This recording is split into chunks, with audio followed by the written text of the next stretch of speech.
kalian menuliskan sedemikian banyak komentar dengan ide penyiksaan di bawah video sebelumnya. Saya tidak punya pilihan selain membuat sequel. Kali ini, mari kita bicara tentang siksaan paling gila dan brutal dalam sejarah. Mereka sangat biadab sehingga hanya yang terpilih yang dapat mempertahankan hidup mereka. Tapi pertama-tama, salah satu siksaan dalam video ini saya yang buat.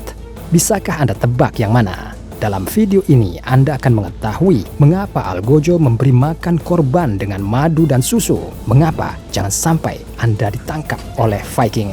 Dan bagaimana cara bertahan dari siksaan paling gila dalam sejarah.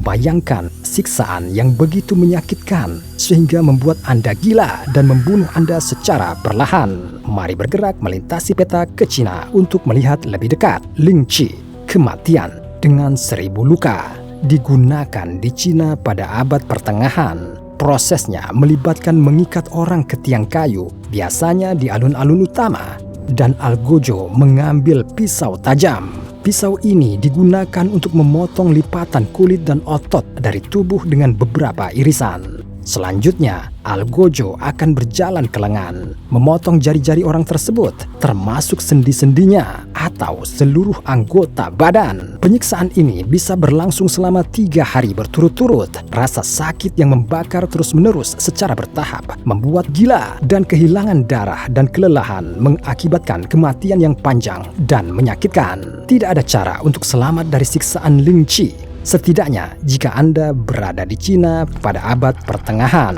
hanya alien dari film Ridley Scott yang mungkin bisa bertahan hidup dari Lingqi. Misalkan, seseorang berhasil menangkapnya dan mengikatnya ke sebuah tiang.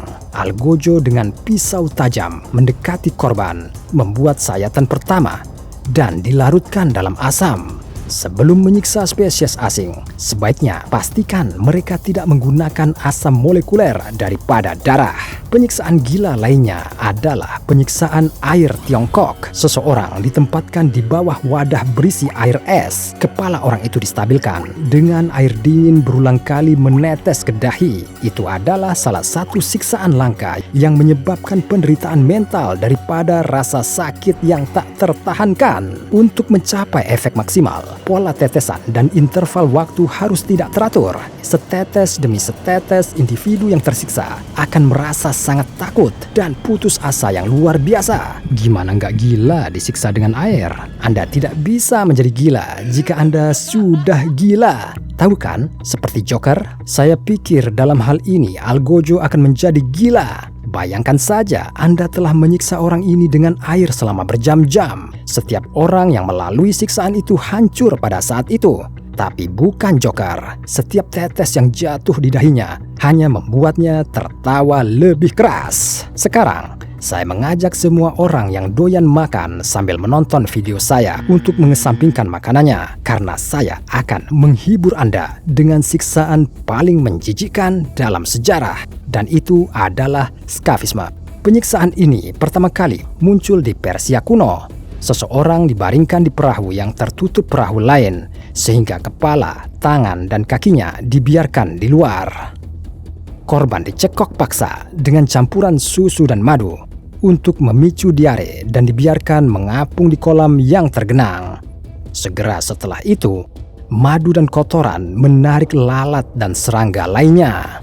Mereka menyengat dan bertelur di tubuh korban. Dan larva mereka perlahan memakan orang ini dari dalam. Korban menderita dehidrasi dan rasa sakit, dan penyiksaan bisa berlangsung selama berminggu-minggu. Apakah mungkin bisa bertahan dari ini? Mungkin saja jika Anda adalah Beatrix Kiddo dari Kill Bill. Pelatihan bertahun-tahun membantunya melarikan diri dari peti mati. Tidak masalah baginya untuk menghancurkan struktur kapal dengan pukulan yang cepat dan akurat. Hal utama adalah melayang sejauh mungkin dari Algojo. Untungnya, para ilmuwan percaya bahwa Skavisme sebenarnya diciptakan oleh sejarawan Yunani kuno untuk merusak reputasi Persia. Sedangkan penyiksaan berikutnya digunakan pada tahanan yang melarikan diri selama inkuisisi. Dan ada catatan yang tertinggal di dokumen penjara. Para pelarian yang tertangkap belum tentu dieksekusi. Terkadang mereka dipaksa memakai celana Diogenes dan dibebaskan. Dua pelat besi melengkung yang berbentuk kaki distabilkan di atas lutut tahanan. Ini dikencangkan dengan keras dan diikat dengan baut di kedua kaki. Setelah itu, tahanan dibebaskan di luar tembok kota dengan tangan terikat. Setiap langkah korban menyebabkan rasa sakit yang parah. Celana Diogenes benar-benar menghalangi sirkulasi darah di kaki di bawah lutut. Dalam waktu sekitar 1 jam, kaki tidak lagi mampu membawa orang tersebut dan tahanan tidak dapat berjalan. Seiring waktu, orang tersebut mengalami gangren dan jaringan perlahan mulai mati.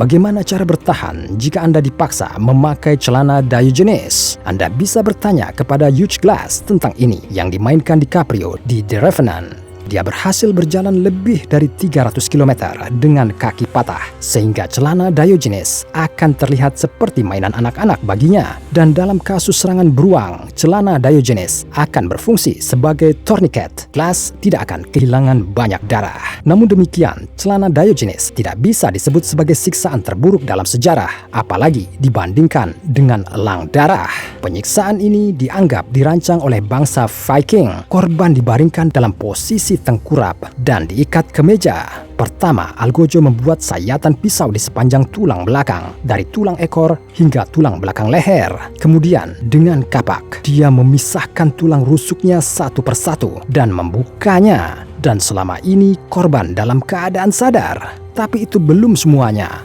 Algojo merenggut paru-paru korban, menariknya keluar, dan membentangkannya untuk mensimulasikan sepasang sayap. Itu sebabnya mereka menyebut penyiksaan ini elang darah. Tetapi bagaimana cara bertahan hidup jika mereka mencoba mengubah Anda menjadi elang darah? Mungkin saja bertahan jika Anda Deadpool. Dia satu-satunya yang bisa menduplikasi satu set paru-paru dan salah satu dari sedikit yang bisa membuat Algojo histeris dengan leluconnya. Terlepas dari semua lelucon, elang darah adalah salah satu siksaan paling brutal dalam sejarah. Tetap saja, ini adalah permainan anak-anak dibandingkan Judas Cradle. Bayangkan sebuah perangkat berbentuk piramida dan diasah seukuran kursi, yang puncaknya dimasukkan ke dalam anus atau vagina korban. Pemberat tersebut ditambahkan pada kaki korban sehingga tangan korban tidak dapat berpindah posisi. Penyiksaan ini bisa berlangsung dari beberapa jam sampai beberapa hari. Piramida itu perlahan menembus korban, merusak organ dalam dan menyebabkan rasa sakit yang menyiksa. Apakah mungkin bisa selamat dari siksaan Judas Cradle? Mungkin saja. Dan saya hanya tahu satu orang yang bisa mengatasinya, dan itu Captain Coons dari Pulp Fiction. Dia tidak hanya akan selamat dari siksaan itu, tetapi dia juga akan menyelamatkan Cradle of Judas untuk koleksi pribadinya. Tapi metode penyiksaan apa lagi yang digunakan oleh Algojo? Bagaimana dengan per penderitaan? Sejarawan masih tidak tahu persis bagaimana ini digunakan. Salah satu variasinya terlihat seperti ini. Korban diikat dan per penderitaan dijejalkan ke mulutnya. Kemudian, Algojo memutar kunci dan mekanismenya, membuat daun-daun itu perlahan-lahan terpisah dari yang lain, membuka rahangnya. Kasus penggunaan lainnya yaitu memasukkan per bukan ke dalam mulut, tetapi anus atau vagina korban. Ada juga paku tajam di puncak daun besi. Ketika instrumen dibuka di dalam badan orang tersebut, ini menyebabkan rasa sakit dan pendarahan. Sementara sejarawan memperdebatkan bagaimana itu digunakan, izinkan saya memberitahu Anda cara bertahan dari siksaan per penderitaan. Anda akan membutuhkan topeng kayu kuno dan kekuatan super yang diberikannya kepada Anda. Dengan kemampuan seperti itu untuk meregangkan tubuh Anda, per penderitaan di mulut Anda atau dimanapun tidak akan bisa menyakiti Anda. Tetapi jika perangkat per penderitaan tampak terlalu sederhana bagi Anda dipersilakan untuk melihat penghancur kepala. Ini digunakan selama 1000 tahun hingga abad ke-15. Korban diberi topi besi yang diletakkan di atas kepala mereka dan melekat pada bingkai. Rahang korban diletakkan di atas palang. Kemudian penyiksa mulai memutar palang sekrup, membuat kepala terkompresi perlahan. Orang tersebut merasakan sakit yang luar biasa saat tekanan meningkat, rahang korban hancur, dan giginya rontok. Setelah putaran skrup berikutnya, tekanan di rongga mata meningkat dan bola mata jatuh dari tengkorak. Jika si penyiksa terus meningkatkan tekanan, otaknya mengalir begitu saja dari telinga korban. Tampaknya tidak mungkin bisa bertahan dari siksaan ini. Tapi tidak untuk Vision. Superhero ini bisa mengubah kepadatannya. Karenanya, ia memiliki dua pilihan untuk mengurangi kepadatan kepalanya sedemikian rupa sehingga akan melewati penghancur kepala, atau sebaliknya, dan meningkatkannya hingga mekanisme penghancur akan rusak dengan putaran pertama skrup. Saya sendiri tidak tahu siksaan mana yang paling gila, tapi salah satunya tidak pernah digunakan menyiksa orang karena saya yang membuatnya. Bisakah Anda menebak mana dari siksaan dalam video ini yang palsu? Tulis tebakan Anda di komentar. Klik tombol like jika Anda ingin satu lagi video tentang penyiksaan dan subscribe channel ini.